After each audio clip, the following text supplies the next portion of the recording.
Welcome back folks, my name is LastKnownMeal and today in Cyberpunk 2077 we have a lot of news to go through. So first off, Cyberpunk has been receiving a lot of love. As I reported the other day, Cyberpunk made somewhat of a comeback where basically every single day on Steam you have about 80,000 people playing the game at the same time, which honestly the numbers were insane, but as I reported it was due to, well, obviously the patches that CD Projekt Red has been releasing for this game, and of course a huge success of Cyberpunk Edgerunners anime, which, you know, had a lot of people who have already played the game go back into it, and a lot of new people who have never heard about Cyberpunk, or maybe they were on a fence of buying the game, actually bought the game and started playing it. And because we didn't have the numbers for other platforms like PlayStation, Xbox, GOG, etc., the official Cyberpunk 2077 Twitter account has actually posted the number. And this is what they said. Each day of this week, Night City has been visited by 1 million players,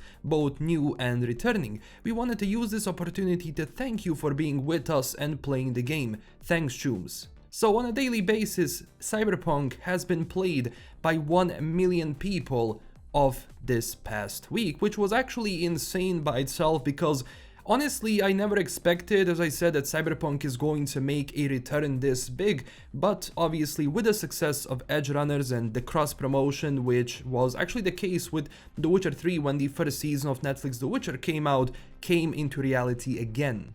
In the other news, Cyberpunk 2077 is going to receive a new update into the game, but this one is sadly going to be only exclusive for Nvidia GPUs, and not just that, but only for the new 40 series Nvidia GPUs. Because yesterday official Nvidia Twitter account said this: experience Cyberpunk 2077 like never before with the stunning beauty of new Raytracing overdrive mode and up to 4x performance increase with DLSS 3.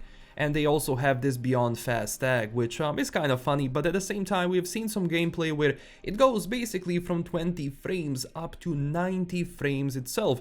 Again, it's going to be interesting to see how is this going to behave in action, but sadly this can only be performed with the 40 series GPUs because of the technology they use. It's also crazy how Nvidia basically made 30 series kinda outdated with this new series of GPUs, especially because with everything which was happening in the world, not a lot of people even bought the 30 series of GPUs. Nevertheless, the 40 series, which is probably going to be extremely expensive, even though like some things have been resolved in the market, it's still not going to be that good. But overall, with the success of Cyberpunk 2077 so far, this just shows you how community can also forgive you for all of the problems you caused before with the release of the game, you know, and that people are going to go back. So it is important that CD Projekt Red was doing those updates, and it's very important that they continue updating the game, which they actually said they are going to do in the future with the upcoming overwork of the police system along with vehicle combat, which again sadly is going to be only for current gen consoles and PC.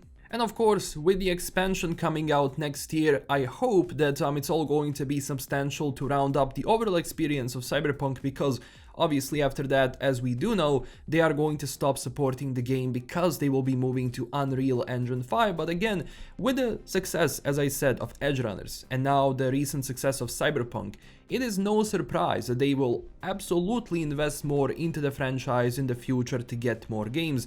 Like it was with The Witcher. I mean, CD Projekt Red by itself doesn't have that many IPs to work with. They can always start new ones, but when you already invested millions into a Cyberpunk franchise, of course you're gonna be using that again in the future if you see success of your money invested. And for the end, one small piece of news: if you're actually going to mod the game, or you're going into RedMod or something like that, CD Projekt Red started a new RedMod tutorials. Basically I'm going to leave you a link down below to the video itself, and in these next couple of episodes they will show you how to install mods. I don't know if they're going to be going into making mods, but still I think this is very useful for everyone who is interested into RedMod in general. And this is everything for today. Thank you so so much for watching. If you enjoyed this video, don't forget to smash that like and subscribe button for more. And of course, I will be uploading different content onto this channel, but right now, honestly, there is nothing to talk about besides Gothic video, which I'm going to, I think, release tomorrow. So there is going to be different content for everyone wondering. But right now, honestly, I'm just enjoying Cyberpunk 2077 and I really like making videos on it. And also huge thanks to my current Patreon supporters, and if you want to support the channel in an extra way, I do have a Patreon page. This is LKM signing out, stay classy everyone, and I'll see you in the next video. Bye bye. Even when you feel low, you can still go. Even when you feel slow, you can still go. Even when there's no hope, you can still go. I never answer to no, man, I still go. Go, go.